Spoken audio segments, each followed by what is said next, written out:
पानी को लेकर के बहुत सारी चर्चाएं चल रही हैं। कोई कहता है पानी बैठ के पीना चाहिए, कोई कहता है खड़े होके पीना चाहिए, कोई कहता है खाना खाने के बाद पीना चाहिए, कोई कहता है खाना खाने से पहले पिएं पानी। आयुर्वेद में कहा गया है कि सभी रोगों का कारण मंदग्नि है। तो अगर आप पानी बहुत फास्ट पिएंगे और बहुत ज़्यादा मात्रा में पिएंगे तो अग्नि मंदे हो जाएगा। तो पानी जब भी पीना है बैठ के पीना है, और अगर आप घूंट घूंट के ले रहे पानी पी रहे हैं तो अच्छा है। क्यों? क्योंकि पानी को भी शरीर हजम करता है। कि 90% बीमारियां पानी से ठीक की जा सकती हैं। 90% बीमारियां पानी से ठीक की जा सकती हैं, लेकिन मात्रा में। और उस पानी में ना आपको कुछ ना कुछ चीज़ें उबालनी पड़ेंगी, जिसे हम काढ़ा बोल देते हैं आयुर्वेद में, जिसे हम फांट कह देते हैं। या जब हम कोई चीज़ उबालते हैं तो जो पानी है वो एक दवाई बन जाती है। पानी को पूरा उबाल करके जब वो कोसा हो जाए तो उसके ज़्यादा मेडिसिन प्रॉपर्टी है, वो पानी आपके लिए दवाई बन जाएगी। लोग डिहाइड्रेशन की बात भी करते हैं, लेकिन ओवर हाइड्रेशन की बात कोई भी नहीं करता है। दवाई भी वही है, जहर भी वही है, फर्क सिर्फ मात्रा का है। तो जब आप पानी पिएंगे तो क्या होगा कि आपकी किडनी पे प्रेशर बढ़ जाएगा, बॉडी में वाटर रिटेंशन हो जाएगी। तो जो लीवर के पेशेंट हैं और जो किडनीज के पेशेंट हैं उनको कम पानी पीने के लिए कहा जाता है, खासकर जहाँ पे एसाइटिस है, जलोदर, पेट में पानी भर जाता है, तो क्या होता है वाटर अकोमुलेशन होने लग जाती है। तो ऐसे ही किडनीज फिल्टर नहीं कर पाती।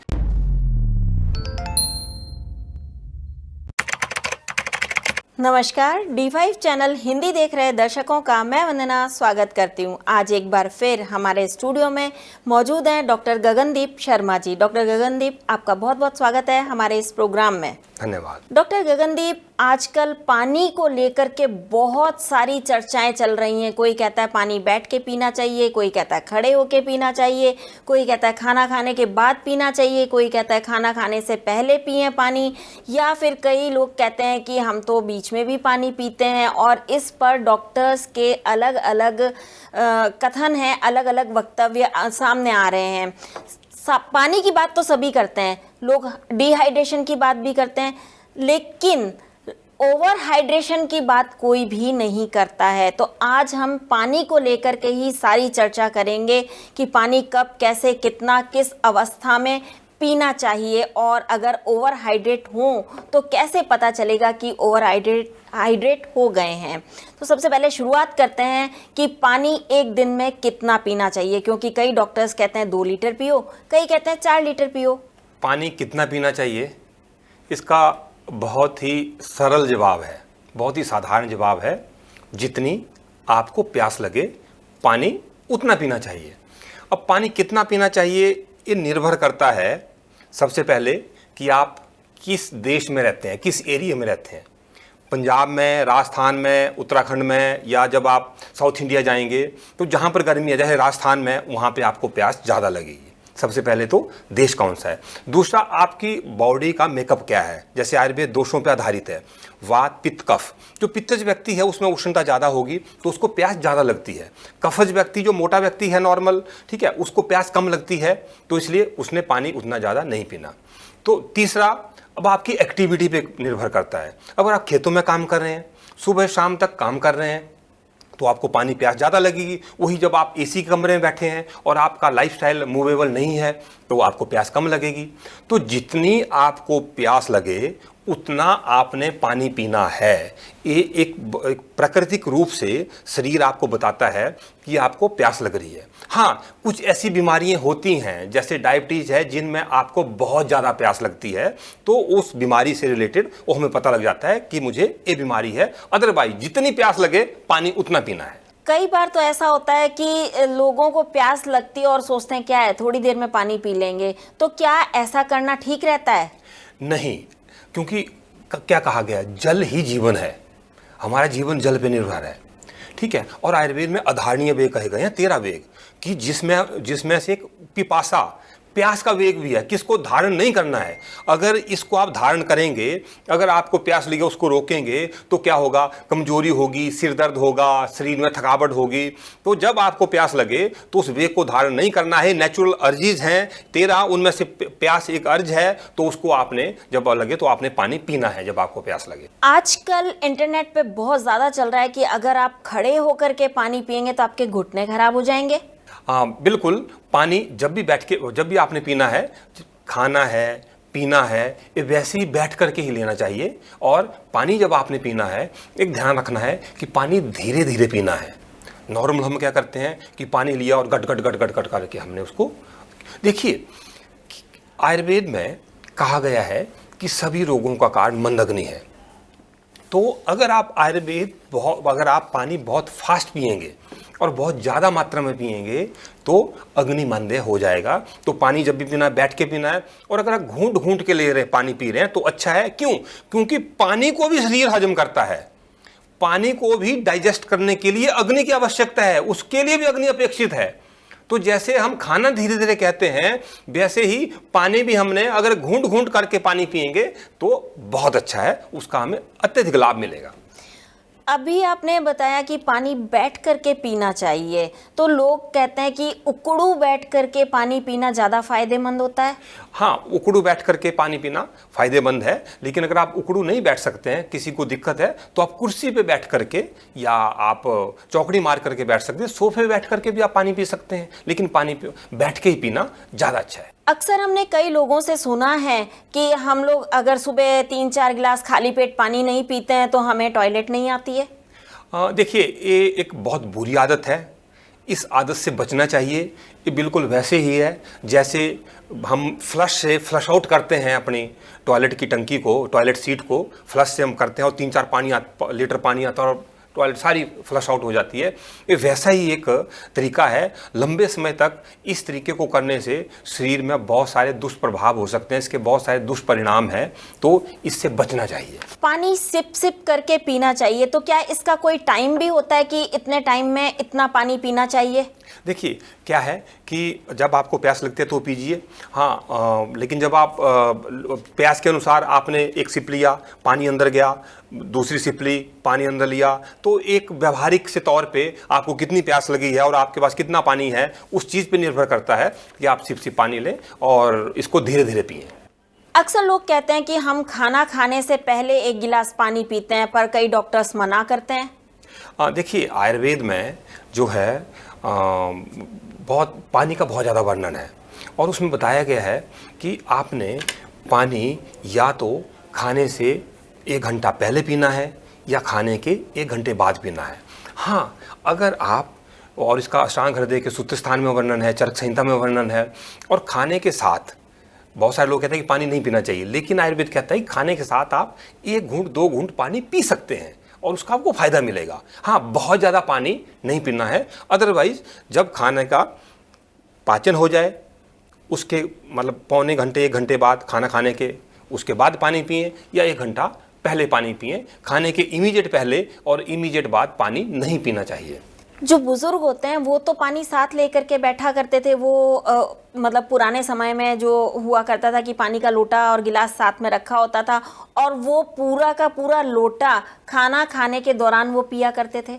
नहीं, ऐसा नहीं है। वो लोटा इसलिए रखा जाता है, पानी इसलिए रखा जाता है, आप खाना खा रहे हैं और गलती से खाना गले में फंस गया या एकदम आपको कोई चीज़ फंस गई या एकदम कई बार हिचकियाँ लग जाती हैं या कई बार गला सूख जाता है या कई बार कोई चीज़ अटक जाती है, तो उसके लिए जो है वो रखा जाता था। और दूसरा, ऐसा नहीं कि पानी लोटा रखते हैं तो मुहुर उसमें कहा है कि आप बीच में 1-1 सिप 2-2 सिप लेकर के धीरे धीरे पानी पी सकते हैं।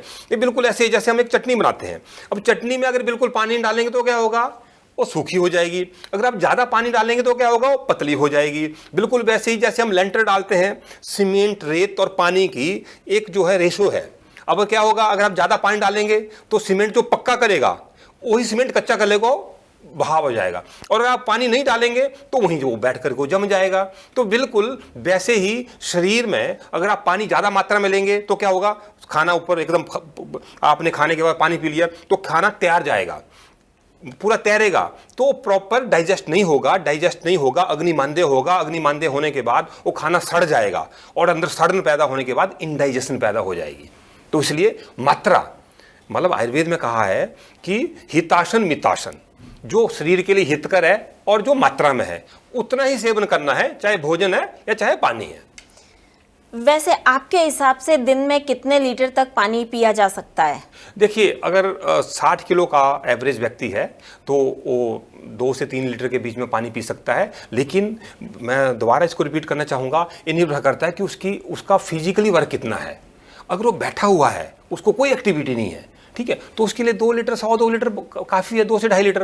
लेकिन उसकी एक्टिविटी अगर बहुत ज़्यादा है तो 3 साढ़े 3 लीटर ले सकता है। एक्टिविटी पे निर्भर करता है। दूसरा, ऋतु पे वंदना जी बहुत निर्भर करता है। अब गर्मियों का मौसम है, देखिए एक चीज़ पूरे साल के लिए नहीं हो सकती। जब 45 डिग्री टेम्परेचर है तो प्यास ज़्यादा लगेगी। अब जब वही सर्दियों का समय है और 5 से 10 डिग्री टेम्परेचर है, अब पानी आपको प्यास ज़्यादा नहीं लगेगी। गर्मियों में पसीना ज़्यादा आएगा। अगर आप धूप में बाहर काम कर रहे हैं तो आपको पसीना ज़्यादा आएगा। अगर आप एसी में बैठे हैं तो पसीना आपको कम आएगा।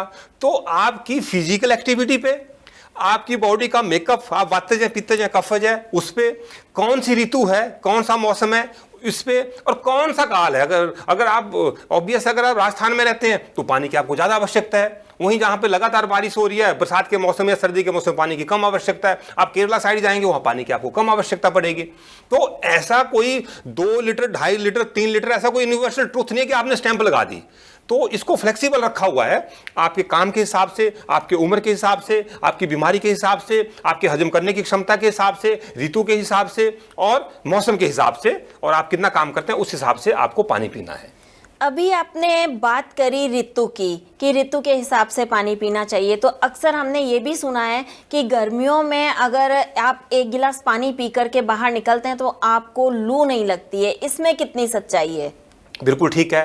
तो गर्मियों में क्या है, अब पसीना ज़्यादा आता है, गर्मी ज़्यादा होती है, तो क्या है, जो उष्ण गुण है वो रुक्षता पैदा करता है, तो पानी को सुखा देता है।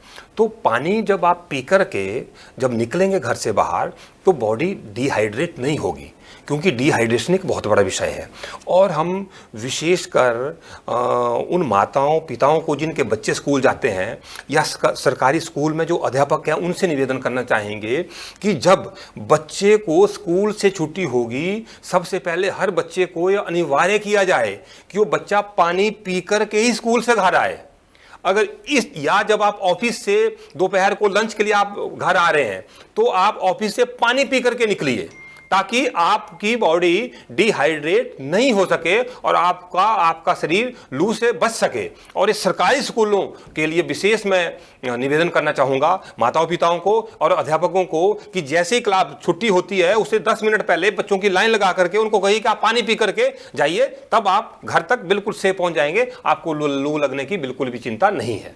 वैसे अक्सर ये भी कहा जाता है कि 90% बीमारियां पानी से ठीक की जा सकती हैं, तो क्या ऐसा सही में होता है? बिल्कुल 90% बीमारियां पानी से ठीक की जा सकती हैं, लेकिन मात्रा में। और उस पानी में ना आपको कुछ ना कुछ चीज़ें उबालनी पड़ेंगी, जिसे हम काढ़ा बोल देते हैं आयुर्वेद में, जिसे हम फांट कह देते हैं। या जब हम कोई चीज़ उबालते हैं तो जो पानी है वो एक दवाई बन जाती है, नंबर 1। नंबर 2, अगर आपने कुछ नहीं डालना तो भी पानी एक मेडिसिन बन जाती है। तो पानी को उबालने के तरीके हैं। एक तो जब पानी, अब एक जो कोसा पानी है, पहले उस चीज़ को समझिए। हम कोसे पानी की बात करते हैं, नॉर्मल हम क्या करते हैं, पानी को थोड़ा सा गर्म कर देते हैं।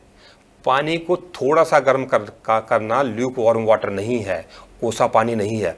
पानी को जब पूरा उबल जाए, उबल के जब आप गैस बंद करें और नेचुरल तरीके से वो कोसा हो, उसको हम कोसा पानी कहेंगे। तो एक तो उबला हो पानी, एक जब पानी उबाल के उसको आधा करना है, एक उस पानी को उबाल के उसका चौथा हिस्सा करना है, और उस पानी को उबाल के उसका 8वां हिस्सा करना है।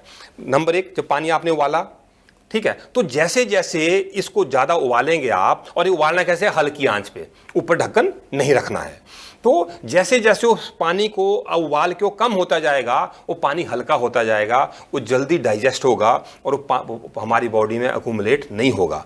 मतलब 1 लीटर को, नंबर 1 आप उसको उबालो, कोसा करके पी लीजिए। दूसरा नियम है, उसको उबालो, उबल के जब वो आधा हो जाए तो उसका सेवन करिए। नंबर 3, 1 लीटर जब उबल के और 250 ml रह जाए, ठीक है ना, तो और अर्धांश आधा, ठीक है ना, उसके बाद चौथा हिस्सा, उसके बाद आठवां हिस्सा। तो जब वो 125 ml रह जाए, वो आठवां हिस्सा है, तो उसकी जो है मेडिसिन प्रॉपर्टी और बढ़ जाती है, वो जल्दी डाइजेस्ट हो जाता है। और बहुत सारे ऐसे रोगी रहते हैं जहाँ पर वाटर अकोमुलेशन बॉडी में होते हैं, जहाँ पे सोजिस है, जहाँ पे एसाइटिस है, तो वहाँ पे हम ज़्यादा पानी उबाल करके, जब उबल के हल्का हो जाए तो पीने की हम सलाह देते हैं। अक्सर लोग सुबह पानी उबाल करके कई बार पीते हैं, कई बार वैसे ही वो पी लेते हैं हल्का गुनगुना करके। तो ऐसे में आप उन्हें ये कहना चाहेंगे कि आप पानी को पूरा उबालिए, फिर जब वो कोसा हो तब आप उसे पीजिएगा? बिल्कुल, पानी को पूरा उबाल करके जब वो कोसा हो जाए तो उसके ज़्यादा मेडिसिन प्रॉपर्टी है, वो पानी आपके लिए दवाई बन जाएगी।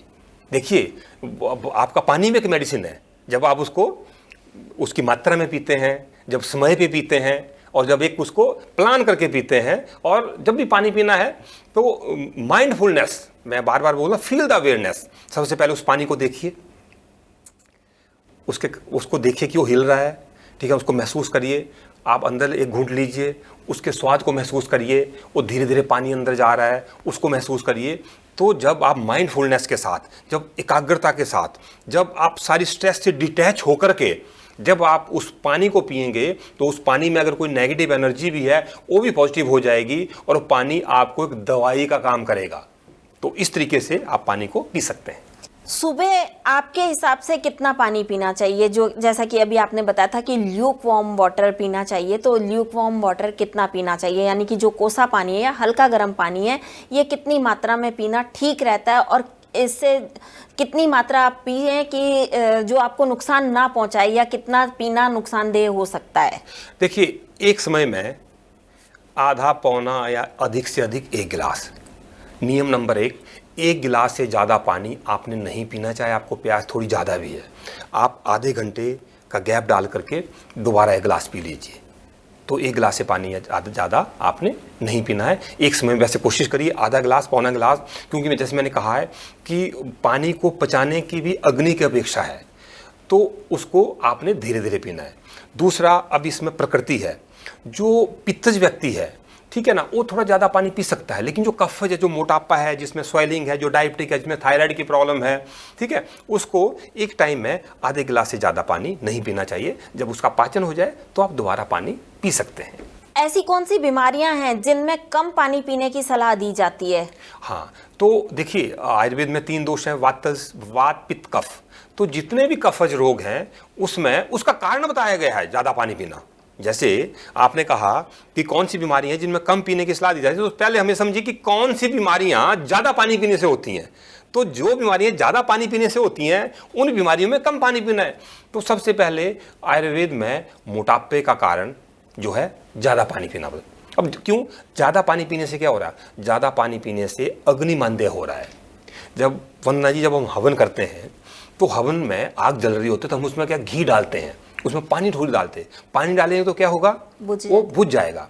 वैसे ही हमारा शरीर है, उसमें भी एक जठराग्नि है। उसका क्या काम है? उसका काम है उस खाने को हजम करना। अब उस जठराग्नि पे अगर आप ऊपर से पानी डालेंगे या ज़्यादा पानी डालेंगे तो क्या होगा? वो बुझ जाएगी। तो बुझ जाएगी तो क्या होगा? अग्निमांद्य होगा, इंडाइजेशन होगी, तो खाना हजम नहीं होगा। खाना जब हजम नहीं होगा तो खाना अंदर सड़ जाएगा। सड़न के बाद अलग अलग बीमारियाँ पैदा होंगी, जलन, खट्टे डकार, पेट दर्द, गैस, कब्ज, बवासीर, IBS, ठीक है ना, हम संग्रहणी जिसे हम कह देते हैं।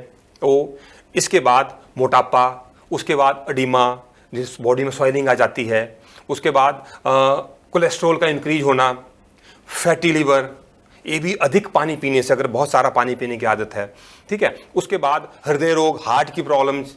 उसके बाद अगर किडनीज पे बहुत ज़्यादा प्रेशर पड़ता है अगर हम ज़्यादा पानी पिए, ठीक है। उसके बाद शुगर और पैंक्रियाटाइटिस, मतलब पैंक्रियाटाइटिस को जो क्लोम रोग है और जो शुगर है, मधुमेह है, प्रमेह है, उसका कारण खासकर कफज प्रमेह और कफज हृदय रोग, इसका कारण जो है बहुत अधिक पानी पीना। इसके साथ जिनको बहुत ज़्यादा छींके हैं, जुखाम है, जिनको बार बार बुखार हो रहा है, बार बार जिनको इन्फेक्शन हो रहा है, उनको भी पानी ज़्यादा नहीं पीना है, क्योंकि ज़्यादा पानी पीने से ही ये रोग हो रहे हैं। और हम YouTube पे देख लेते हैं, कोई नेचुरोपैथ से सुन लिया, कहीं पे फेसबुक पे देख लिया कि जी पानी बहुत पीना चाहिए, बहुत पीना चाहिए। मात्रा से अति मात्रा हर चीज़ की वर्जित है। दवाई भी वही है, जहर भी वही है।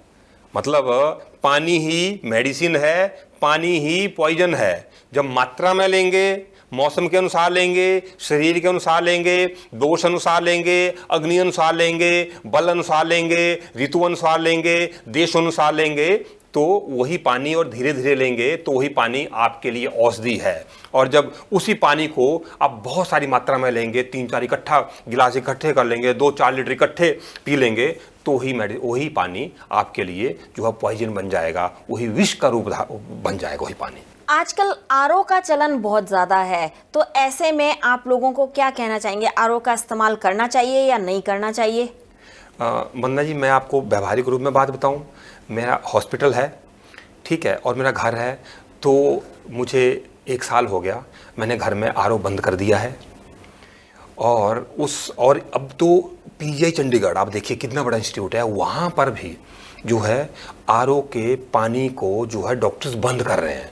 शरीर में थकावट, जरूरी तत्वों की कमी, ठीक है, और बॉडी पेन्स और बहुत सारी प्रॉब्लम जो है आरओ के पानी से हो रही है। लेकिन पानी अशुद्ध ना हो, इसके लिए क्या तरीका है? अब हमारा जो गवर्नमेंट सप्लाई आती है फ्रेश वाटर, हम उसको लेते हैं, उसके बाद हम उसको उबालते हैं, जैसे मैंने कहा, तो हम थोड़ा अगर वो 25% भी उबाल देते हैं, उसके बाद जब वो कोसा हो जाता है, ठंडा हो जाता है, तो हम उसको घड़े में शिफ्ट कर देते हैं। अगर कोसा पानी भी आपको गर्मियों में पीने की आवश्यकता नहीं है, बहुत ज़्यादा कोसा, क्योंकि आजकल गर्मी रहता है, तो अगर आपने ठंडा पानी पीना है तो उस जो ज़मीन से आपने पानी लिया या उसको उबालिए। अगर आपको लगता है अशुद्धियाँ इसमें ज़्यादा है तो उसको ज़्यादा उबाल लीजिए, उसके बाद उस पानी को घड़े में शिफ्ट कर दीजिए, तो गर्मियों में उसका सेवन करिए। अदरवाइज उस पानी को आप किसी और बर्तन में ले सकते हैं और उस पानी का जो है आप सेवन कर सकते हैं। स्वाद में थोड़ा डिफरेंस होगा।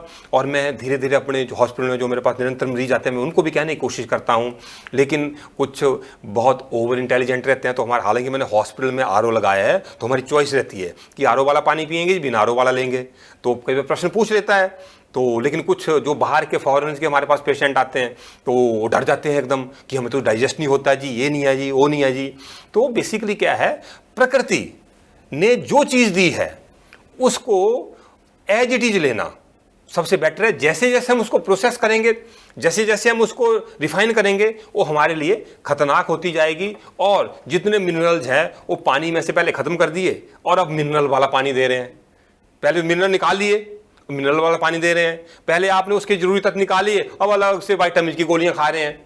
तो आरओ का पानी, हाँ, ये ध्यान रखना कि वो पानी अशुद्ध नहीं होना चाहिए, तो उसको आप चेक भी करा सकते हैं, या उबालने का तरीका सबसे अच्छा है। आप उसको 5 लीटर को उबालिए हल्की आंच पे, जब 2.5 लीटर रह जाए तो इस्तेमाल कर लीजिए, अशुद्धियाँ सारी खत्म हो जाएंगी। तो इस तरीके से आप उस पानी को पी सकते हैं। एक और भ्रांति है कि जो पानी है वो प्लास्टिक बॉटल्स में नहीं रख करके पीना चाहिए, प्लास्टिक कंटेनर में नहीं रखना चाहिए। इसके लिए क्या मिट्टी के बर्तन होना ही जरूरी है, या मिट्टी के बर्तन बहुत ज़्यादा अच्छे रहते हैं इसलिए ऐसा कहा गया है? नहीं, बिल्कुल मिट्टी के बर्तन, मैंने कहा ना, प्रकृति तो प्रकृति है, क्योंकि उसमें पोर्स रहते हैं, उसमें ऑक्सीजन की लेवल सही रहती है, उसमें मिनरल जो एक बेस्ट वाटर है, ठीक है ना, और एक एल्कलाइन वाटर बन जाता है।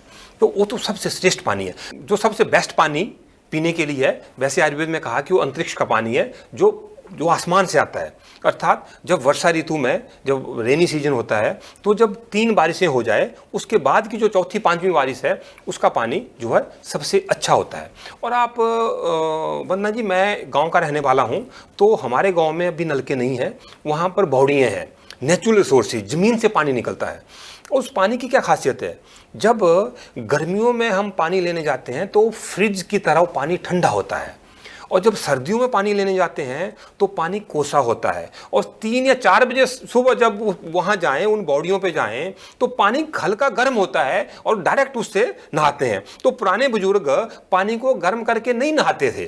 क्यों? क्योंकि प्राकृतिक चश्मे से निकला हुआ पानी ऋतु के अनुसार, अगर सर्दियों में होगा तो गर्म निकलेगा, अगर गर्मियां होंगी तो ठंडा निकलेगा। आज भी जब मोटर से पानी, जून के महीने में मोटर लगाते हैं, और जब कितने जमीन से नीचे से पानी आता है तो पानी बिल्कुल ठंडा होता है, और सर्दियों में वही पानी कोसा होता है। तो इसलिए प्रकृति प्रकृति आपसे आपकी सबसे बड़ी दोस्त है, तो प्रकृति का अनुसरण करना, उस हिसाब से आपका खान पान, रहन सहन, आचार व्यवहार विचार उस तरीके से रहेंगे तो प्रकृति के अनुसार ही आपने पान करना है। जैसे सर्दियां हैं तो पानी को कोई बात नहीं, आप उसको अगर ताज़ा लेंगे आप तो ऑब्वियस कोसा होगा, नहीं तो आप उसको उबाल करके जब वो ल्यूक वार्म हो जाए, जब वो कोसा हो जाए तो ले लीजिए। और अगर आजकल गर्मियां हैं तो गर्मियों में तो पानी वैसे ही आजकल जो है गर्म रहता है, तो उसको घड़े में डाल करके आप जो है ले सकते हैं। आजकल के दिनों में जो पित्त प्रकृति वाले जिसको गर्मी ज़्यादा लगती है, तो जहाँ पे ब्लीडिंग ज़्यादा होती है वहाँ पे गर्म पानी का सेवन नहीं करना है। जहाँ पे ठंड लगती है, जहाँ पे जुकाम रेशा है, वहाँ पे कोसे पानी का सेवन कर सकते हैं। जहाँ मोटा व्यक्ति है वो गर्म पानी का जो है वो सेवन कर सकता है। हमने देखा है कि तरक्की जैसे जैसे होती जा रही है वैसे वैसे इन्वेंशन भी होते जा रहे हैं। आप ये देखिए कि फ्रिज हमारे पास में है तो लोग अक्सर क्या करते हैं कि फ्रिज का पानी पीना प्रेफर करते हैं अपने आराम के लिए। अपने आराम के लिए बहुत सारा हमने चीज़ों का इन्वेंशन किया है, तो उसी तरीके से हम चाहते हैं कि हम बिल्कुल आराम से रहें, एसी में रहें, फ्रिज का पानी पिएं, इस तरीके से हम करते जा रहे हैं। तो क्या ये बीमारियों को न्योता देना नहीं है? और फ्रिज का पानी पीना कितना उचित है? ये आपने बहुत अच्छा प्रश्न किया वंदना जी। क्या हो रहा है कि प्रकृति का एक नियम है कि बाहर टेम्परेचर है 45 डिग्री 40 डिग्री, खासकर बच्चे बड़ा करते हैं, धूप से आए एकदम फ्रिज निकाला और 5 डिग्री वाला पानी घटाघट हमने पी लिया। तो आयुर्वेद में ये विरुद्ध है और बहुत सारी चमड़ी के रोगों का कारण बताया गया है इसको।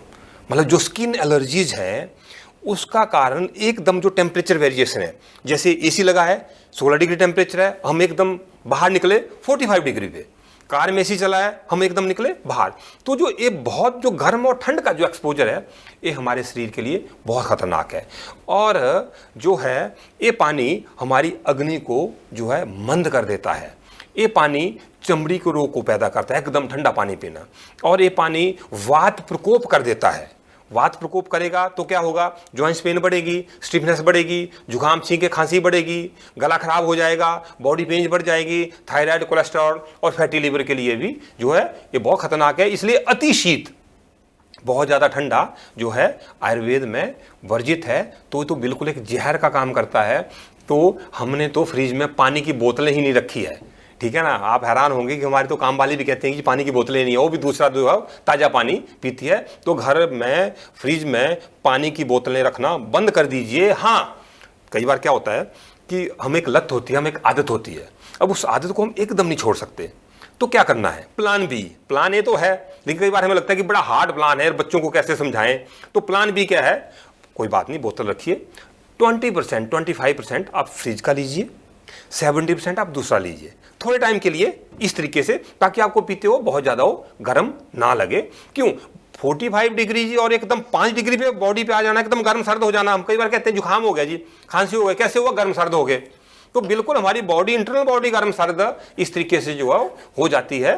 तो उस तरीके से हम 20% उसको यूज कर सकते हैं। जैसे एसी अगर लगाना है तो हम तो कहते हैं बंद रखिए, लेकिन फिर भी नहीं रहा जाता, हमसे भी नहीं रहा जाता। तो 28-29 डिग्रीज पे एसी का मतलब क्या है कि आपको एटलीस्ट आपको ठंड ना लगे, आपको ठंड नहीं लगनी चाहिए, ठीक है ना। इसका मतलब ये नहीं है आपको पसीना ना आए। एसी का मतलब ये नहीं है कि आपको ठंड लगे आपको उसको कंबल ले लीजिए। वैसे ही फ्रिज का पानी का मतलब ये नहीं है कि आप बिल्कुल चिल्ड होकर के उसको पूरा अंदर शरीर को जाम कर दें, ठीक है ना। उसका मतलब है कि आपको 20% आप यूज कर सकते हैं, लेकिन धीरे धीरे आपने घड़े के पानी पे शिफ्ट होना है। वरना जी आपको फ्रिज की आवश्यकता ही नहीं पड़ेगी। अगर आप उस पानी को घड़े में डालते हैं तो उसका अपना एक अलग आनंद होगा, उसका एक स्वाद होगा, वो एक मतलब ऑक्सीजन से भरपूर होगा, और जब आप पिएंगे उसका आनंद भी आएगा। और आयुर्वेद में कहा है कि उसमें पानी के गुण बताए गए हैं कि कौन सा पानी श्रेष्ठ है। उसमें कहा है कि जो हवा से और धूप से जो है, जो जिसके टच में आए, तो आप बोलिए कौन सी धूप और कौन सी हवा पैक्ड बोतलों में आजकल है, कौन सी धूप और कौन सी, इसलिए तो पानी ही पीने योग्य नहीं है। गर्मियों में तो सबसे श्रेष्ठ अगर है तो घड़े का पानी है, क्योंकि आयुर्वेद में कहा गया है कि पानी कौन सा पीना है। तो उसमें बताया गया है कि जो धूप, हवा जो प्रकृति से होकर के जो निकले, तो अगर हम जो बोतलों में बंद पानी है, जो हमारे आरओ में पानी, वो कौन से कहाँ से कौन सी धूप लगी उसमें और कौन सी हवा आई, तो कहीं ना कहीं जो मोटर का पानी है, जो ताज़ा पानी, इवन की जो गवर्नमेंट की सप्लाई आती है नॉर्मल, वो भी क्या, वो भी ज़मीन से निकाला हुआ पानी होता है। तो उसको आप फिर भी आपको लगता है कि इसमें अशुद्धि है, तो उसको आप उबाल लीजिए। कितनी शुद्ध है उस हिसाब से आप उसको उबाल के भी कोसा कर सकते हैं। उसके बाद उसको घड़े में शिफ्ट कर दीजिए, या उसको आधा, जब 1 लीटर उबल के जब आधा लीटर रह गया तो उसको घड़े में शिफ्ट कर सकते हैं। तो उस पानी को जो है आप पी सकते हैं। क्यों? क्योंकि वहाँ पे पोर्स होते हैं घड़े के, तो डायरेक्ट वो इन्वायरमेंट के उसके डायरेक्ट कंटेक्ट में रहता है, इसलिए वो वाटर भी अल्कलाइन बन जाता है, मिनरल्स उसमें रहते हैं, और साथ के साथ जो है वो स्वाद में बड़ा अच्छा होता है, और एक प्रकृति की जो ठंड है ना वो महसूस होती है। उतनी ठंड की आवश्यकता है जो घड़े की है, ना तो बहुत ज़्यादा गर्म होगा ना वो बहुत ज़्यादा ठंडा होगा, क्योंकि फ्रिज का जो पानी है उसका एक एक्सट्रीम कोल्ड जो वो रहता है, और वो जो है हमारे लिए बहुत नुकसानदायक है। डॉक्टर गगनदीप, जो हमारे पुराने बुजुर्ग होते थे वो पानी को फिल्टर भी करते थे, और है ना उसमें फिटकरी घुमा दिया करते थे, तो वो पानी बिल्कुल साफ़ हो जाया करता था। तो क्या आजकल तो लोग क्लोरीन डालते होते हैं, तो इसमें कितना अंतर है? क्या ऐसा करना चाहिए? देखिए, अगर तो बिल्कुल वैसा है, अगर पानी आपको पहले तालाबों का पानी होता था, ठीक है, तो तालाब में पानी खड़ा है, तो जहाँ पर पानी खड़ा है ना वहाँ पर उसके दूषित होने के ज़्यादा चांसेस जो है वो रहते हैं। तो आजकल जो गवर्नमेंट की सप्लाई है उसमें क्लोरीन पड़ता है, लेकिन जो ज़मीन से पानी निकलता है उसमें जैसे 200, 250, 300 फुट से नीचे पानी आ रहा है, उसमें से आपको डालने की आवश्यकता नहीं है। लेकिन फटकरी जो है वो बिल्कुल कीटाणुनाशक आयुर्वेद में उसको कहा गया है, और बजाय कि ऐसे फटकरी रगड़ के उसको फटकरी को आप तवे पे थोड़ा भून लीजिए। भूनने के बाद क्या होगा, वो फटकरी का बिल्कुल एक भस्म बन जाएगी, जिसे हम स्फटिक भस्म कहते हैं। तो एज इट इज फटकरी को हम खाने के इस्तेमाल के लिए नहीं, एज इट इज जो फटकरी मार्केट में मिलती है वो शरीर में अप्लाई करने के लिए इस्तेमाल की जाती है। हालांकि वो भी जहाँ पर फंगल इन्फेक्शन है, जहाँ पर कोई कीटाणु है, जहाँ पर कोई ब्लीडिंग हो रही है, वहाँ पर वो फटकरी इस्तेमाल करने के लिए की जाती है। जब खाने की बात आती है तो हम कहते हैं उस फटकरी की भून लीजिए, उसकी खील बना लीजिए, उसके बाद उसको पीस लीजिए। पीसने के बाद उस फटकरी को आप पानी में डाल सकते हैं, और वो कीटाणुनाशक है, और वो वैसे फटकरी गले के लिए रोगों में, या कफ जहां पर है, बलगम जहां पर है, उसके लिए भी स्फटिक भस्म का इस्तेमाल किया जाता है।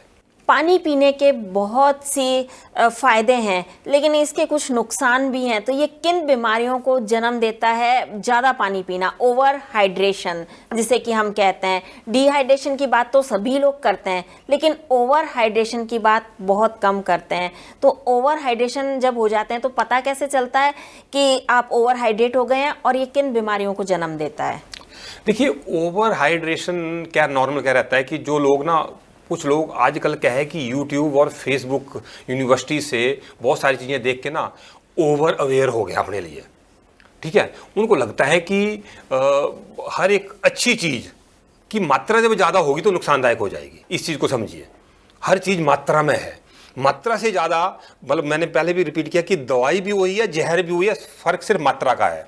तो जब आप पानी पिएंगे तो क्या होगा कि आपकी किडनी पे प्रेशर बढ़ जाएगा, बॉडी में वाटर रिटेंशन हो जाएगी, ठीक है। तो ज़्यादा पानी पीना बॉडी में स्वेलिंग कर सकता है। ज़्यादा पानी पीना, अत्यधिक अम्बुपान, संस्कृत में जो पानी को अम्बु कहा गया है, तो अत्यधिक अम्बुपान से उत्पन्न रोग आयुर्वेद में बताए गए हैं। तो बीमारी कौन कौन सी है उसमें? जो है पैंक्रेटाइटिस, क्लम रोग, उसमें मधुमेह, प्रमेह, कफज प्रमेह, हृदय रोग, कफज हृदय रोग, बॉडी में स्वेलिंग हो जाना, ठीक है। उसके बाद वेट इंक्रीज हो जाना, ज़्यादा जुखाम, खांसी, बुखार। क्यों ये हो क्यों रहा है? कारण क्या है कि ज़्यादा पानी पीना हमारी अग्नि मंद करता है। जब अग्नि मंद होगी, जब अग्नि सही तरीके से काम नहीं कर रही है, बिल्कुल जब आपने घर में जो अग्नि है, जो आप पकाते हैं जिस पे खाना, आप उसको बंद कर देंगे, उसको सिम कर देंगे, तो आपकी तो दाल ही 2 घंटे नहीं हजम होगी, पकेगी नहीं। वैसे ही अत्यधिक अम्बुपान अग्निमंद्य करता है। उसके बाद क्या होगा? भारीपन होगा, अफारा होगा, इंडाइजेशन होगी, गैस्ट्राइटिस होगी, जो हम खाना खा रहे हैं अंदर सड़ जाएगा, डाइजेशन, एब्जॉर्प्शन, असिमिलेशन प्रॉपर नहीं हो पाएगी।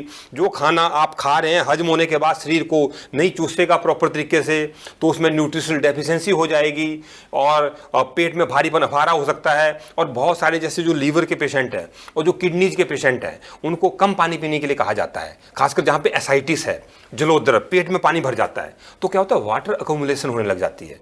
तो ऐसे ही किडनीज फिल्टर नहीं कर पाती। जब बहुत ज़्यादा पानी मतलब इकट्ठे 3-4 गिलास आपने इकट्ठे पी लिए, बहुत सारे लोग कहते हैं जी हमें तो ना सुबह जब तक पानी ना पिए हम 4 गिलास हमें तो टॉयलेट नहीं आती। तो बहुत बुरी आदत है, हम फ्लश आउट कर रहे हैं उस सिस्टम को। लंबे टाइम तक इसको अगर करेंगे तो दिक्कत ज़्यादा रहेगी, तो बॉडी पेंज भी हो सकती है, ठीक है, बॉडी में सॉइलिंग भी हो सकती है, तो बहुत सारी बीमारियां उत्पन्न होती हैं अधिक पानी पीने से। तो मात्रा में रोगा सर्वव्यापी मंदग्नौ, सभी रोगों की जड़ क्या है? मंदग्नि। और मंदग्नि किससे होती है? अत्यधिक अम्बुपान से। बवासीर भी हो सकती है, संग्रहणी भी हो सकती है, IBS भी हो सकता है, अल्सरेटिव कोलाइटिस भी हो सकता है। अभी परसों एक CA मेरे पास आए थे, जुकाम छींके खांसी पिछले 6 सालों से थी।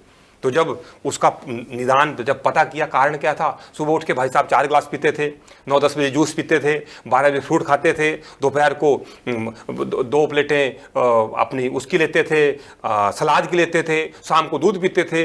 अब क्या था, सारा जिसमें वाटर कंटेंट है सारी चीज़ें वो पी रहे हैं, पानी वाली ज़्यादा वो है। तो भाई साहब कहते हैं जी साल में 5 किलो वजन बढ़ गया।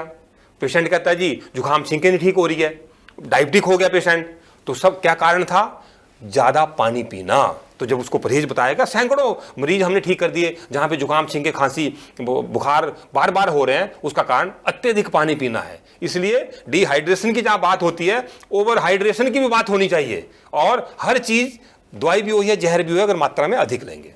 एक नॉर्मल इंसान कैसे पहचान सकता है कि ये सामने वाला इंसान ओवरहाइड्रेटेड है, या अपने शरीर क्या ऐसे सिम्टम्स देता है जिससे ओवरहाइड्रेशन का पता चलता है? देखिए, ओवरहाइड्रेशन का एक तो आपको लगेगा कि मेरा वेट इंक्रीज हो रहा है, बॉडी में सॉइलिंग अगर है, और ज़्यादा पानी पीने से ना क्या रहता है कि यूरिन ज़्यादा आता है, इसलिए हमारी बॉडी में जो नमक की मात्रा ना कम हो जाती है, क्योंकि डाइल्यूट हो जाता है ब्लड। तो जब नमक की मात्रा कम होती है तो BP डाउन होने का कारण भी कई बार ज़्यादा पानी पीना हो जाता है, आप हैरान होंगे। तो उसमें थकावट होगी, ठीक है ना, उसमें जो है वो शरीर में भारीपन होगा, ठीक है ना, उसमें जुकाम छींके होगा, सुबह उठ के बंदा कहता है बहुत सारी छींकें आती हैं जी, उसमें स्वेलिंग भी हो सकती है, उसका वेट भी इंक्रीज हो रहा है ऐसा भी उसको महसूस होगा, उसमें पेट में कभी पानी भरना शुरू हो जाता है, ऐसे भी उसमें जो है लक्षण रहते हैं। डॉक्टर गगनदीप, आज आपने हमें पानी पर बहुत ही महत्वपूर्ण बातें बताई। उम्मीद है हमारे सभी दर्शकों को पसंद आएंगी। अगर आपका कोई सवाल हो तो आप भी डॉक्टर गगनदीप से पूछ सकते हैं। आप जाते जाते दर्शकों को अपना फ़ोन नंबर ज़रूर बताएं। मेरा नंबर है 9465343479, 9465343479। Doctor Gagandeep Sharma, MD Ayurveda. Doctor Gagandeep, आप यहाँ आए, आपका बहुत बहुत धन्यवाद। धन्यवाद, बहुत बहुत धन्यवाद। अगले एपिसोड में आपसे फिर मुलाकात होगी, तब तक के लिए नमस्कार।